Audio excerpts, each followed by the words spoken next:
नमस्कार. श्री स्वामी समर्थ. जय जय स्वामी समर्थ.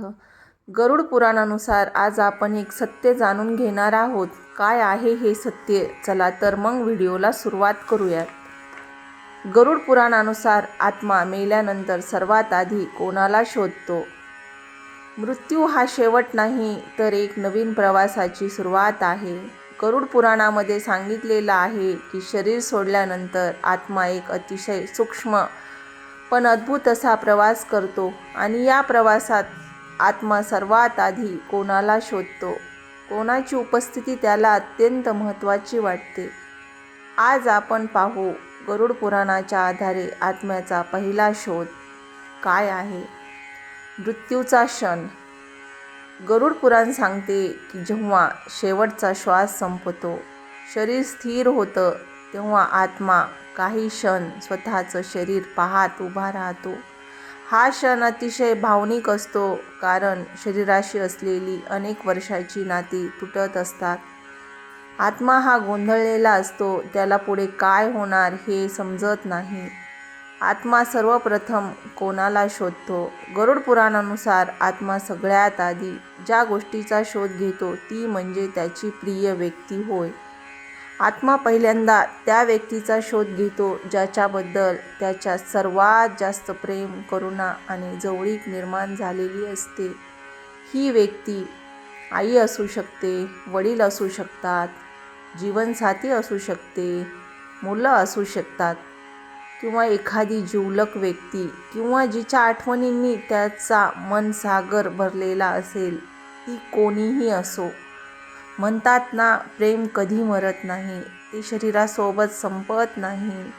आत्मा त्या प्रेमाच्या आकर्षणाने पहिल्यांदा आपल्या जीवाभावाच्या व्यक्तीला शोधतो. आत्म्याला त्या व्यक्तीची गरज का वाटते? आत्मा शरीर सोडून लगेच स्थिर होत नाही. त्याला भीती, गोंधळ, एकाकीपणा जाणवू शकतो. त्यावेळेस त्याला त्याची सर्वाधिक आठवण येते, ती म्हणजे ज्याने त्याला प्रेम दिलं, आधार दिला आणि आयुष्यात खूप महत्त्व दिलं. गरुड पुराणातील तत्त्व सांगते की ज्या व्यक्तीशी आत्म्याचं प्राणबंधन असतं, त्या व्यक्तीकडे आत्मा आपोआप ओढला जातो. हा आकर्षण लौकिक नसतो, तो सूक्ष्म असतो. प्रेमाच्या तरंगावर आधारित आत्मा घराभोवती का फिरतो? मृत्यू झाल्यानंतर पहिल्या काही तासात आत्मा घराभोवती फिरत राहतो, कारण त्याची ओळख, त्याचे क्षण, त्याचे सुखद दुःखद इथेच असतात. गरुड पुराण सांगते की आत्मा या काळात सर्वात जास्त शोधतो तो आपल्या प्रिय व्यक्तीचा आवाज, स्पर्श किंवा त्यांची एक झलक. आत्मा कोणाकडे जात नाही.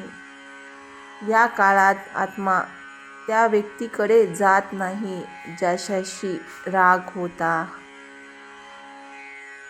ज्याच्याशी तणाव होता, मत्सर किंवा वेदना होती, कारण अशा भावनांचे कंपन आत्म्यासाठी जड आणि त्रासदायक असतात.